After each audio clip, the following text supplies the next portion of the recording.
Hello. Welcome to Real Talk. I am your host, Paul Britton. I am joined this evening by Sergio Barrera. Sergio, welcome. Thank you, Paul. I appreciate it. Tonight on Real Talk, prior to before we get into movie reviews, we're going to be having a very special discussion on why did the Gorge suck and Elevation not rock or rule or own, my mind, but at least be passable, if not quite good for what it was doing.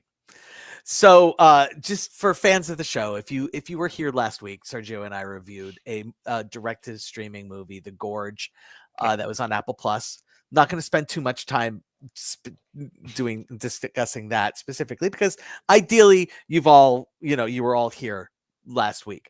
But I do want to talk about a new movie that came to streaming, Elevation, this week. It was number one on Max. So it's brand new. This is a movie that apparently came out in November, and Sergio saw. It's Yeah. probably the only movie that came to theaters last year that Sergio saw, and I didn't. I feel really confident in that statement too. By the way, Gotcha. and and it's good. And The Yeah. Gorge sucks. And they're two sci-fi movies, and it's inexplicable why the one with Anya Taylor-Joy and Miles Teller and probably a budget of well above 50 million. Yeah. Well above 50 million. Just didn't work almost at all other than the concept. And a movie like Elevation, produced by the two stars of the movie, Anthony Mackie and Marina. I'm Baccarin. gonna, yeah, thank you, Anthony Mackie of Captain America fame, and Marina of Deadpool fame. Like she was the love interest of Deadpool in the first Deadpool movie. Yeah. Low budget, $13 million. Why did that work? Like I don't get it. So just Yeah. No, I'm really excited to have this conversation with you because I remember thinking, and this is why for me when you said, hey, can we talk about it? I was like, heck yeah. Because listen, when this movie came out in November in the theaters, talking about Elevation, yeah. I had this weird moment where I was like, I want to talk about this with Paul, but there was this part of me that was like, oh, he's gonna laugh at me because you know how I am about action movies, right? I'm very Absolutely. forgiving of action movies. Yeah. Um, and then other circumstances because this was like early November. I think the Right. release was somewhere around November, the Right. first week of November. So yeah. And I said, he probably already has a plan, and I'm just gonna watch the movie. Yeah. And so I never thought it would come up again. But I'm excited that it is because I think your premise for this discussion is spot on. Right. These two movies should have gotten the same 3 stars, or I'm sorry, 3 tacos. Yeah, 3 tacos that I would have given Elevation.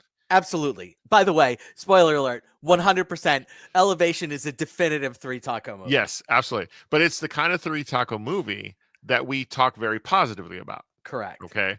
Yeah. Because Elevation and The Gorge both have creature concepts, people who are tasked with defending a community or a circumstance of some sort against creatures. What I loved about the Elevation premise was right from the outset, you were hooked in with, okay, I get why the title is what it is. Mm-hmm. Why though is this elevation important?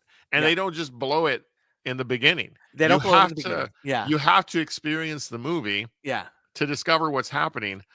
And from the outset, it just draws you in. And I even thought to myself as I was thinking about this to have this conversation with you, was it the cast? Was that the difference? No, definitely They're not. all talented. Yeah. It's not that, And so I'm really glad that you're wanting to make this comparison because I think there's a discussion here. There is. So just to level set. So Elevation is about a there are people living in the Rockies who have to live above the elevation of 8,000 feet. Yep. Because all across the world, if you go below 8,000 feet, you become the prey of a insectoid monster that, where these insectoids just came up from underground, all of The this, Reapers. like you think like almost like a group, like a mass rising of cicadas that instead of being these little tiny noisy creatures are these big huge giant creatures that are impervious to bullets, impervious to everything, cannot be defeated. It's established nobody's ever killed one. That's a whole other thing, but and the only thing, their weakness, and so much like A Quiet Place, the weakness of those creatures was a loud sharp noise. In the gorge, we needed to keep these creatures in a gorge. Their weakness is they don't get above 8,000 feet. Side note, really quick, I just want a sequel to this movie based in Quito, Ecuador. In Quito.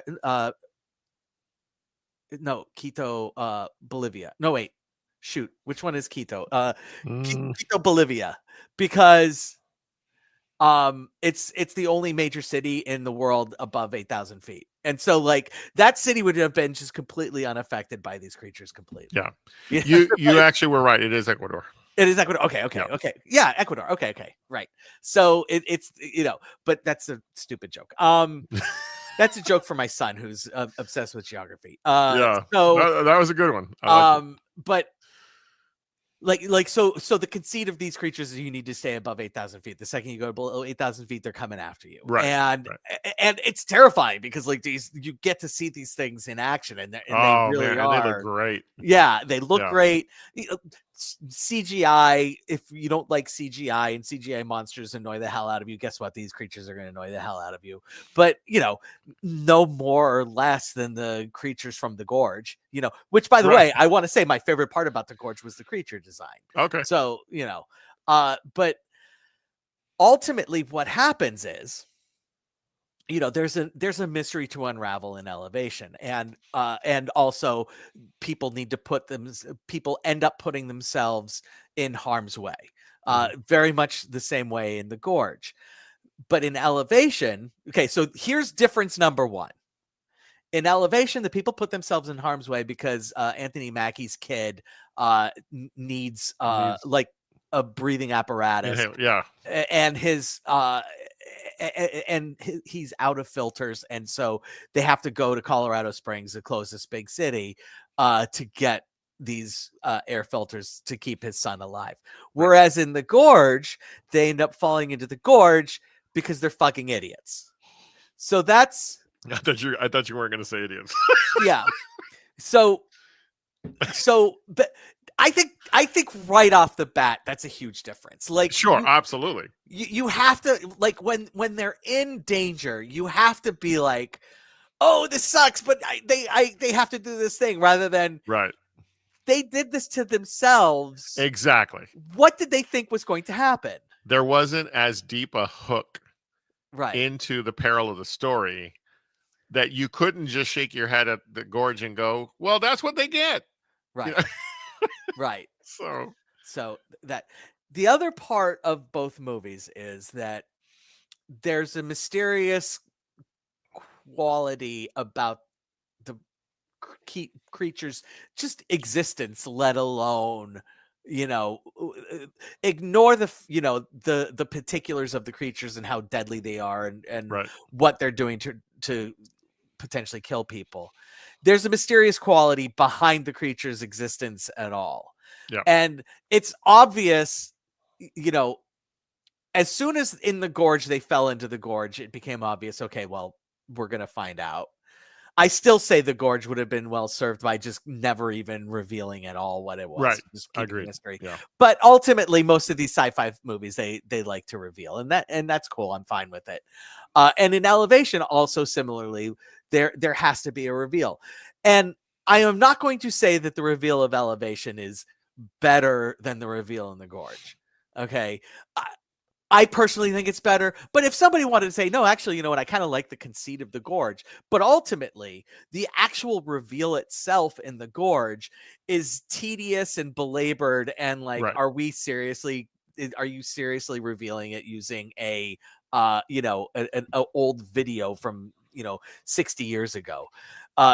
Or versus in Elevation, it's just like they finally kill one of the creatures and they're able to discover through killing one of the creatures what the situation is. Right.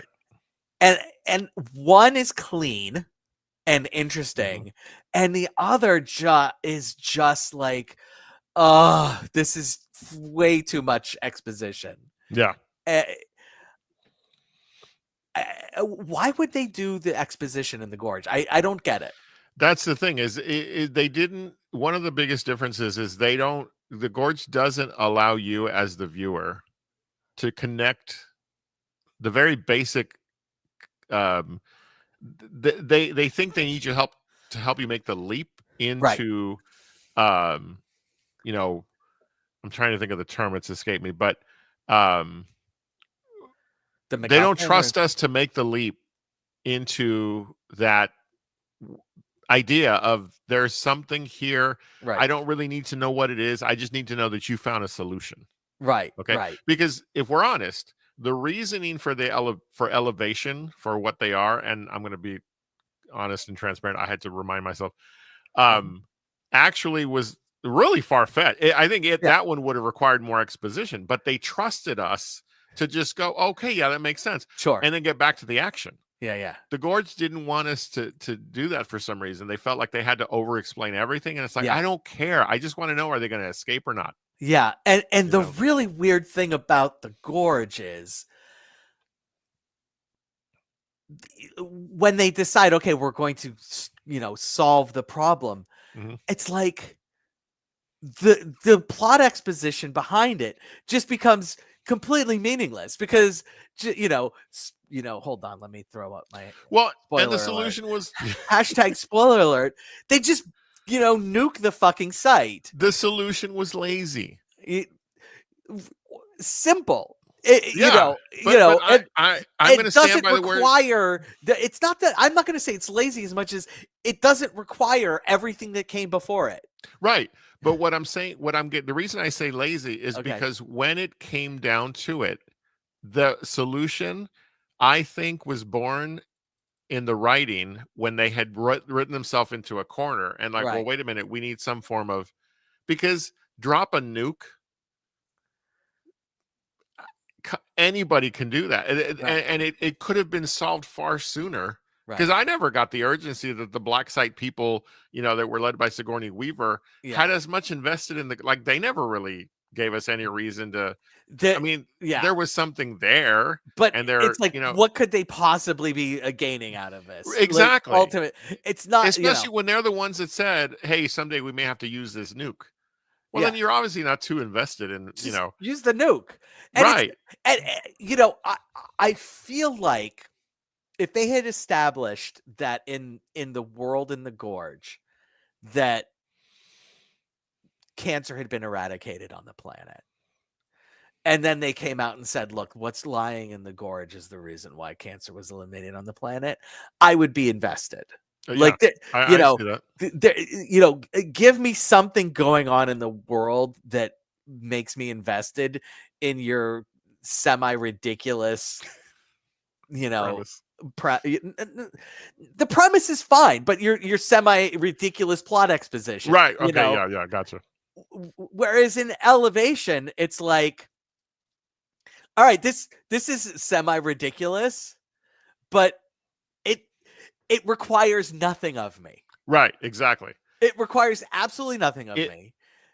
This movie captures everything I am when it comes to action films. Yeah. I'm watching action films to suspend disbelief and enjoy myself. Right. And if you tell me it's all because it all happened because of alien technology, I'm in. Now go kill them. Okay. Show me what you're going to do. That's all I need. Yeah. I don't need a lot, to use your term. Heavy exposition doesn't do it for me in an action film, because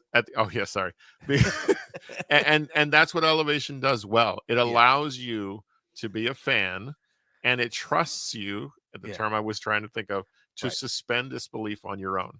Yeah. And that's what a good action movie does. Yeah. And honestly, the MacGuffin is so easy. This actually even ties in, speaking of Anthony Mackie and sort of our Marvel conversation last week.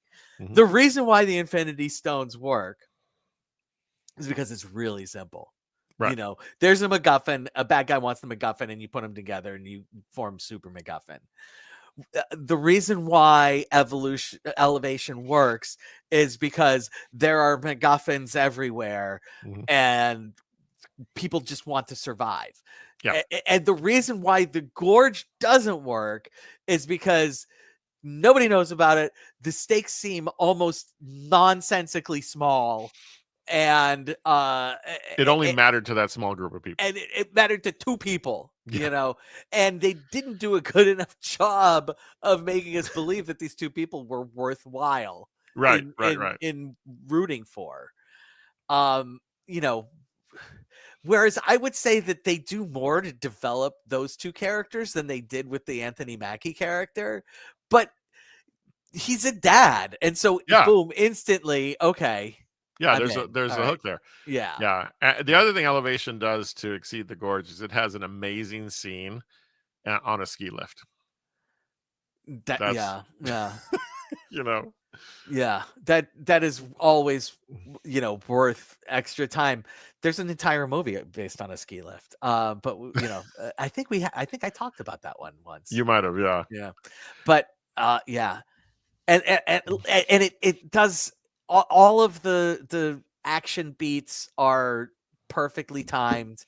Yeah. Whereas none of the Gorge action beats are perfectly timed, just because you're so annoyed that they're down in the Gorge. Like, you're so annoyed with how they got there. Anyway. Yeah. The mystery of the Gorge it didn't need to be revealed. Yeah. May I ask you a question not related to either of these films? Sure. Did you ever review the movie The Fall? I'm sorry, it's called Fall.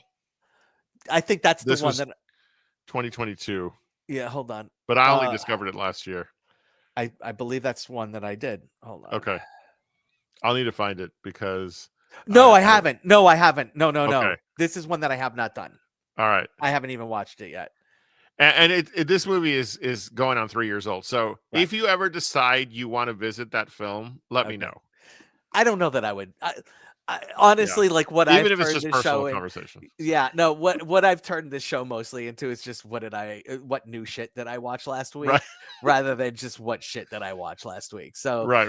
I don't, you know, the only reason why I watched Elevation is because I initially thought it was a Max direct to streaming release. Oh yeah. You said and that. So, but it struck me like they are both, you know, either a post-apocalypse in the case of Elevation, or really close to being post-apocalypse if one of these creatures gets out from the Gorge. And one worked wonderfully on $13 million budget, and the other didn't spectacularly on a much larger budget. So yeah, but I'm a big proponent of encouraging folks to check out Elevation. It is a fantastic popcorn flick. Like, and it's on Max, and you will absolutely enjoy yourself watching that. Yeah, it was fun. Before you leave, I gotta ask you, a movie came out, and I know you haven't seen it, but The Monkey, it's a Stephen King adaptation. Yeah, that's one of the. Oh, go ahead. No, you go. I was gonna say that's one of the few Stephen King books that absolutely horrified me, and I thought, honestly, when I read it, I was like, I hope this never gets made into a film. Okay. It is just, I can't even imagine, Paul. Yeah. What it must have been like, knowing what the story is and the so can you just give a plot exposition on what the story is, please? So in the book, because I don't. It's there's one of those, and those monkeys with the symbols kind of is sort of where the story is based on itself, and those were already creepy to me to begin with. Okay, as a kid, basically it's like I don't even know what the term is, but the monkey is basically A demon or possessed, yeah, or yeah, and it's sort of the catalyst for a lot of horrible shit happening to this particular family. Okay. And again, it's been a while since I read the book, and I haven't even read the movie synopsis to see how close it aligns. But I just remember thinking, for all the horrible things that happened to the characters in the book, Yeah. in the story, that I remember years ago reading, going, I never want to see this on film. So that Okay. when you sent it to me, I didn't even make that connection until because you're the one that said, because I knew of the movie. Right. But when you mentioned that, hey, it's an adaptation of the Stephen, I was like, oh God, this is like my youth coming back to haunt me. Okay. And so yeah, I'm definitely gonna check out your thoughts, because yeah, I was really surprised to know that they'd finally made this into a film. The bad things that happened, was it contained to the family, or did it spread to the whole town? It was more than just the family, just like Stephen King stories tend to be. There's outsiders that get affected. Okay. If I remember correctly, Yeah. it isn't just the family; it's those who are in proximity to them as well. So, was there anything about the story, while terrifying, also subtly funny? not any more than a typical Stephen King story does. Okay. Okay. You know, there's but again, you have to also understand, it's been many years since I've read it. Right. I just remember thinking, that's why when you messaged me, I thought, oh, this is like, I had this moment of like chill. Yeah. Because I'm like, I've thought this before. So I will say that if you put on a XY axis, wrong. If you put on an XY axis, where we'll call the Y the gruesome level, and the X the hilarity level, this movie is way the hell up here. God. Okay. So this is by far the highest gruesome times hilarity movie that I can honestly say I may have ever seen. Wow. So I might have to check it out now, knowing that. Yeah. I highly recommend. Yeah. But hey, if you want to hear about the monkey, everybody stick around. We're gonna go ahead and say goodbye to Sergio now, though, because he doesn't need to listen to me prattle on about the monkey. So it's always a pleasure, Paul. Thank you. All right, have a good one. Take care. All right, The Monkey, directed by Osgood Perkins, who had an amazing 2024 with the breakout hit Longlegs. And so it was, Longlegs was just an absolute phenomenon. It was it got a very, very small initial release, and then but had amazing campaign where just it was creepy and weird, and people were just in the mood for creepy and weird Nick Cage. And then The Monkey comes along and is just like, you know what, this is not creepy and weird. This is just going to be a straight up, not slasher, but horror flick. And but oh, by the way, we're going to make this really funny. Guys, girls, everybody in between, I don't know how to impress upon you that I was so not expecting this movie to be remotely as funny as it was. And the level of gruesomeness that is of terrible things that are happening to people, and to be just absolutely laughing hysterically when somebody gets their head blown off with a shotgun. I didn't know what to do with that information. I still don't, other than to say, yeah, I had a really good time going to a theater and watching The Monkey. I way more, if you said to me, hey Paul, sit down, pick either the Longlegs or The Monkey, which one are we going to watch again? I'm picking The Monkey every time. Why? Because it's fucking funny.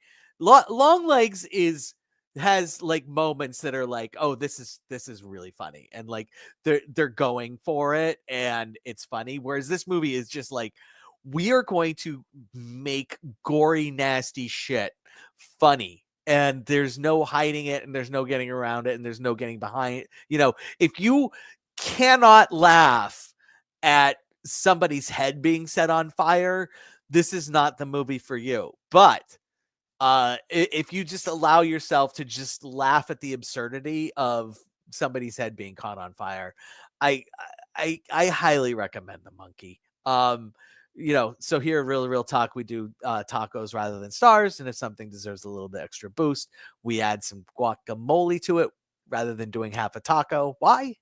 Because nobody eats half a fucking taco. Four tacos for The Monkey. I'm probably being generous. It's probably a 3 taco plus guac. But man, it helps that like it's 90 minutes. It just absolutely cooks.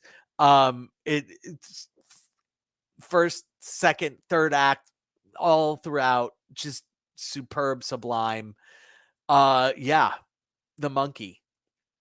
Lastly, I'm going to talk about Becoming Led Zeppelin. Now, this is a documentary about Led Zeppelin from birth of the 4 members of the band through the release of Led Zeppelin 2. We'll say like a couple months after the release of Led Zeppelin 2. It doesn't get into the nasty stuff. It doesn't get into the acrimony, and I'm fine with that. Last week, Sergio and I did Sly Lives, and it was a documentary about Sly Stone, and I mentioned at the time that Sly Stone and the Family Stones, in like 1989, 1990, would have been like one of my top 5 favorite bands, and the other ones that I mentioned at the time where I said the Beatles, Led Zeppelin, and Simon and Garfunkel. So yeah, Led Zeppelin is just one of my all-time favorites. Like there's just no way around it. And I would say, for as much as I love Sly Stone, I always appreciated the hits of, like, they're one of the ones where it's like, yeah, you know what? I actually don't need the whole album. I'll listen to the whole album. It's fine. But like, just give me the hits and I'm like, yum, yum, whereas Led Zeppelin, like you find out during Becoming Led Zeppelin, they were designed, they literally wrote their albums so that you could not listen to one of their songs. Like they would not, when they made their first album, they didn't have any singles. Like they intentionally did not release any singles. At the time, people, as it was the early onset of FM radio, and they would just play a whole side of an album. And that was their intent. Their intent was that people would play on the radio a side of Led Zeppelin 1. Or it wasn't actually called Led Zeppelin 1. It was just called Led Zeppelin. And that's what they did. And look, I'm not... It is what it is. The band, the folks in the band were heavily involved. So, of course, it's going to paint them in a very positive light. I don't have... what you're getting with this.